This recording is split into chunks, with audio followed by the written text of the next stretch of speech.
सभी परिजनों को मेरा हार्दिक प्रणाम। आज हम सुनने वाले हैं अपनी परम वंदनीय माता जी का एक और संस्मरण, जो भी चाहें श्री राम किशोर चौधरी जी ने, जो कि पूर्व व्यवस्थापक हैं गायत्री शक्तिपीठ हिंडन गाजियाबाद के। तो चलिए सुनते हैं। बात उन दिनों की है जब मैं अपने शरीर को लेकर, अपने जीवन को लेकर बहुत ही चिंतित था। सन 1983 में एक दिन अचानक ही मेरी तबीयत इतनी खराब हो गई कि मुझे हॉस्पिटल में एडमिट होना पड़ा। कई प्रकार की जांच शुरू हुई और जांच रिपोर्ट आने पर डॉक्टर ने बताया कि मैं हृदय रोग से पीड़ित हो चुका हूँ। डॉक्टर की बात सुनकर मैं अंदर ही अंदर कांप उठा। मन में एक डर सा बैठ गया कि पता नहीं कब मेरे दिल की धड़कन रुक जाए और मेरी यह जीवन लीला एक ही पल में समाप्त हो जाए। इस डर का सबसे बड़ा कारण यह था कि उन दिनों हृदय रोग का ठोस उपचार नहीं था। यह बीमारी तब लाइलाज ही मानी जाती थी। उस समय हमारी पारिवारिक स्थिति बहुत खराब थी। मैं बिहार सरकार की सिंचाई विभाग मुजफ्फरपुर में सरकारी नौकरी कर रहा था। परिस्थिति ऐसी थी कि मेरे वेतन का लगभग 80% भाग मेरी दवाओं पर ही खर्च हो जाता था। बाकी बचे 20% से ही मेरी धर्मपत्नी बड़ी मुश्किल से बच्चों को खाना खिलाती थी और बचा कुचा खुद खाकर अपना जीवन निर्वाह कर रही थी। सच तो यह है कि मेरा 3 साल का छोटा सा बच्चा अक्सर दूध के लिए तरसता रहता था, लेकिन जहाँ तक संभव हो इलाज तो करवाना ही था। सो 2 साल तक मुजफ्फरपुर में मेरा इलाज चलता रहा, लेकिन फायदा न होने पर तीसरे साल बेहतर इलाज के लिए मुजफ्फरपुर से चलकर पटना आ गया। पटना मेडिकल कॉलेज में मेरा लंबा इलाज चला। तात्कालिक रूप से मेरी तबीयत ठीक हो गई और मैं हॉस्पिटल से डिस्चार्ज कर दिया गया। घर जाने से पहले जब मैं पीएमसीएच के हृदय रोग विभाग के अध्यक्ष डॉक्टर से मिलने गया तो उन्होंने कहा कि आप ठीक तो हो गए हैं, लेकिन अब जीवन भर आपको दवा के सहारे ही रहना पड़ेगा। समय पर दवा खाने में कोई कोताही मत कीजिएगा। मैं बुझे मन से घर वापस लौट आया। उन्हीं दिनों गायत्री परिवार के एक परिजन श्री बिरजू ठाकुर से मुझे अखंड ज्योति पत्रिका प्राप्त हुई।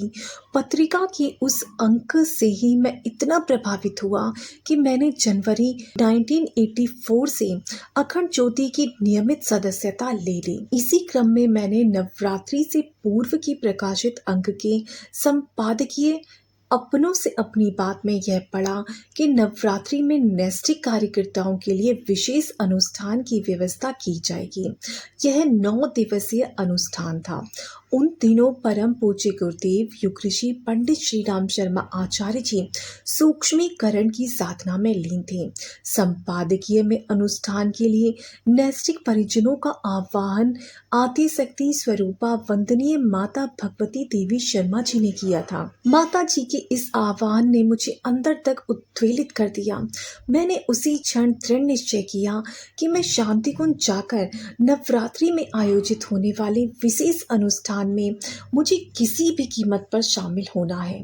माता जी का संपादकीय पढ़ने के बाद से ही लगातार ऐसा लग रहा था कि कोई सूक्ष्म शक्ति मुझे शांति कुंज की ओर खींच रही है।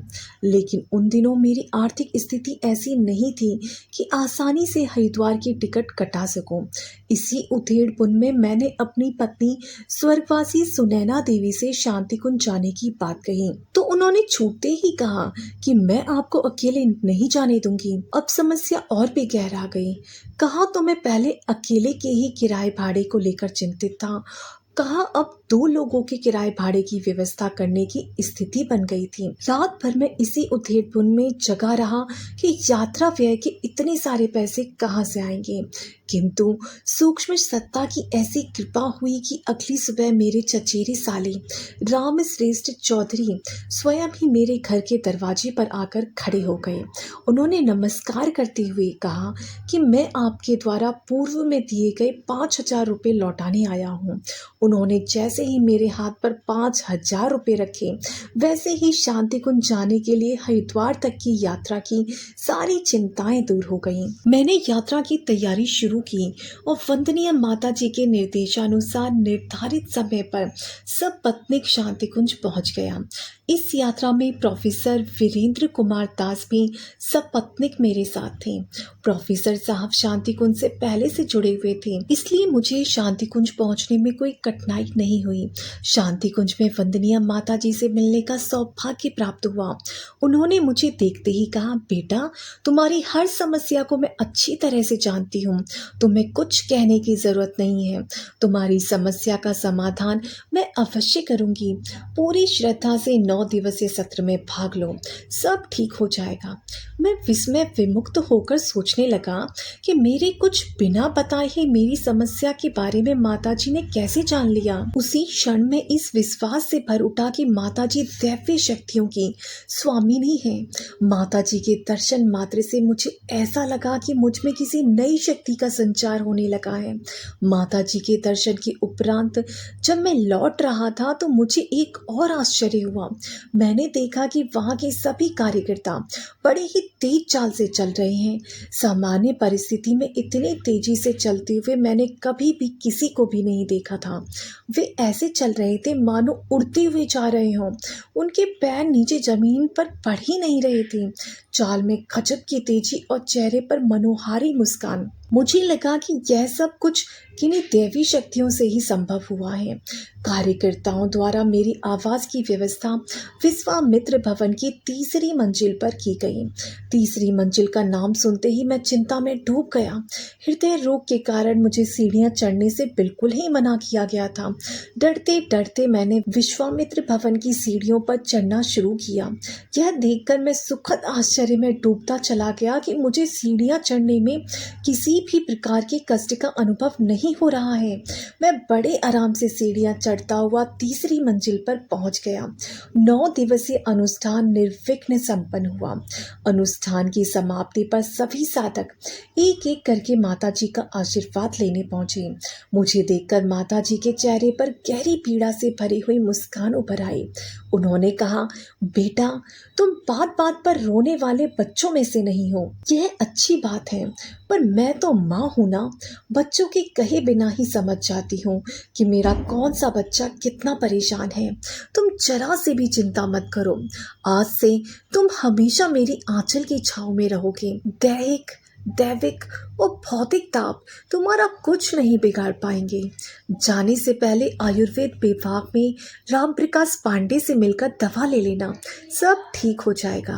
पांडे जी ने अर्जुन और पुनर्नवा देकर 2 माह तक लगातार खाने को कहा। मेरी हृदय रोग की समस्या तो 9 दिवसीय अनुष्ठान के दौरान ही लगभग समाप्त हो चुकी थी। पांडे जी ने अर्जुन और पुनर्नवा देकर 2 माह तक लगातार खाने को कहा।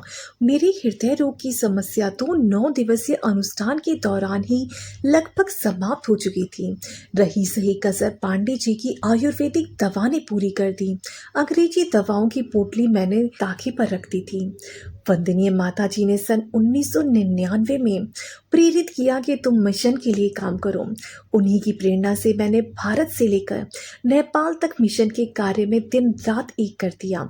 सिर्फ मैं ही नहीं, मेरे परिवार का एक एक सदस्य, मेरा संपूर्ण परिवार इस बात को लेकर वंदनीय माता जी का ऋणी है और रहेगा कि उन्होंने मुझे नया जीवन दिया है। आज मैं अपने जीवन के 75 वर्ष पूरे कर चुका हूँ, लेकिन शरीर की सीमाएं मुझे रत्ती भर भी रोक नहीं पा रही हैं और मैं वंदनीय माता जी के जन्म शताब्दी समारोह के शुभ अवसर पर समय दान करने के लिए पूरी उमंग के साथ शांति कुंज चल पड़ा हूँ। तो ये था संस्मरण हमारे आदरणीय बाबूजी श्री राम किशोर चौधरी जी का, जो कि पूर्व व्यवस्थापक थे गायत्री शक्तिपीठ हिंडन गाजियाबाद के। तो ये पुस्तक है अद्भुत अकल्पनीय किंतु सत्य, जिसमें हमारी परम वंदनीय माता जी के बहुत अच्छे अच्छे 25 संस्मरण हैं। अगर आप भी इस पुस्तक को पढ़ना चाहते हैं या औरों को भेंट करना चाहते हैं तो आप इसे मंगा सकते हैं। यहाँ पर नंबर दिया गया है, इस नंबर पर फ़ोन कर आप ये पुस्तक आराम से प्राप्त कर सकते हैं कुरियर के द्वारा। तो आशा करती हूँ आपको ये संस्मरण अच्छे लग रहे होंगे। अच्छे लग रहे हों तो प्लीज़ मुझे लाइक एंड कमेंट करें। सभी को प्रणाम। जय गुरुदेव, जय श्री राम।